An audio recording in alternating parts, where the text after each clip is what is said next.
Pak Marsudi, kalau tadi juga dikatakan kan antara tingkat religius dengan tingkat moral. Ini apakah kemudian bisa dikaitkan antara spiritual, agama dengan moralitas bangsa itu saling berkaitan, saling relevan begitu Pak? Betul, mestinya saling berkaitan dan saling berkaitan dalam hal teorinya. Karena pertama-tama pondasi utama orang berketuhanan adalah keimanan, iman.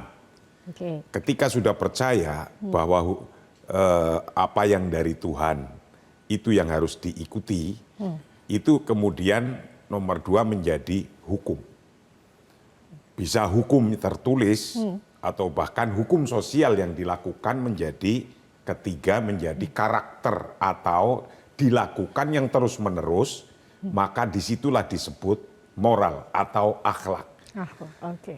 Akhlak atau moral yang dilakukan terus-menerus yang mengikat dari hukum-hukum, yang hukum-hukum dari Tuhan, itu sesungguhnya agama untuk mempengaruhi penganutnya agar ia menjadi disebut orang yang punya moral. Okay. Tapi dalam konteks yang disampaikan tadi, data-data tadi bahwa ajarannya bohong tidak boleh.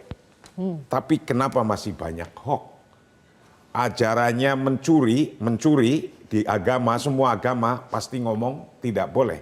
Tapi kenapa masih banyak pencurian? Nah. Kenapa masih banyak korupsi, mencuri, dan seterusnya.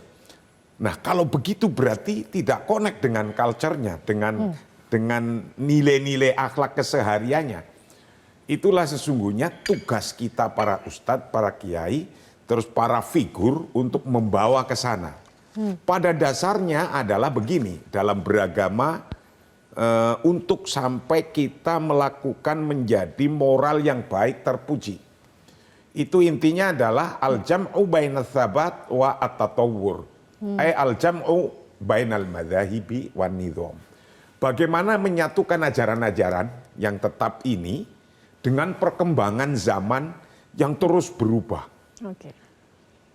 Tapi kita pernah dengar Syafi'i Ma'arif Institute menyampaikan bahwa sebuah negara sangat islami walaupun penduduknya tidak banyak umat Islamnya.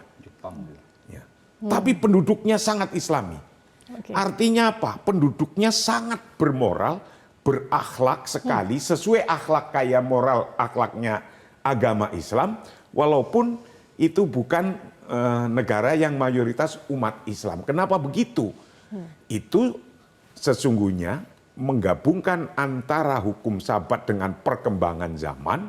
Okay. Yang perkembangan zaman ini, hari ini, alhamdulillah ada IT, ada CCTV, ada semuanya, itu bisa mempengaruhi perilaku kita. Okay. Contoh saja,